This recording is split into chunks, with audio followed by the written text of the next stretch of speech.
2 baliseurs multifonctions inaugurés en ce jour en présence du chef de l'État Félix-Antoine Tshisekedi Tshilombo est une matérialisation de la coopération agissante entre l'Union européenne et la République démocratique du Congo.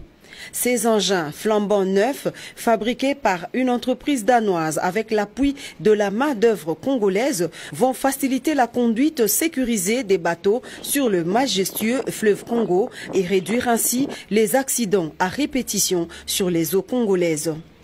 Ce don de l'Union européenne à la République démocratique du Congo s'inscrit dans le cadre du projet d'appui à la navigabilité des voies fluviales et lacustres avec un investissement de près de 600 millions d'euros.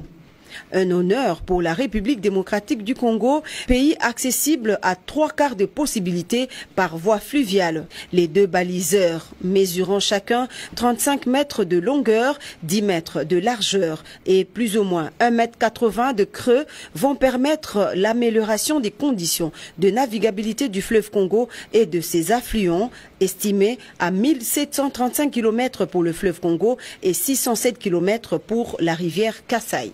Pour la Régie des voies fluviales, gestionnaire principal de ces 2 outils, l'aide apportée à ce jour par l'Union européenne en présence du président du Conseil européen Charles Michel inclut également l'amélioration des infrastructures de certains ports principaux. Il est également prévu la remise à niveau du personnel administratif et des différents responsables de la navigabilité et des infrastructures fluviales et lacustres pour une meilleure gestion du réseau.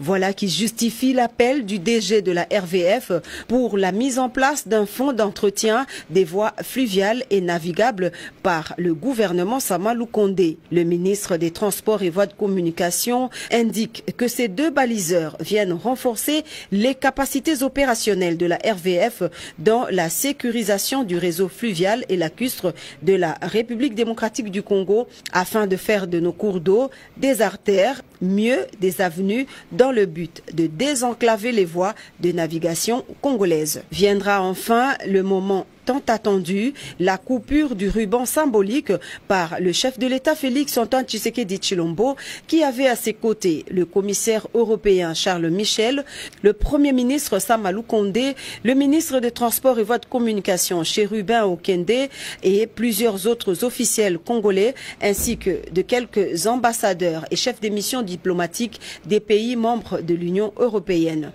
Des explications techniques sont fournies aux garants de la nation sur notamment le fonctionnement de ces 2 baliseurs inaugurés en ce jour en plein beach Ngobila sur le perron du majestueux fleuve Congo sous un soleil de plomb.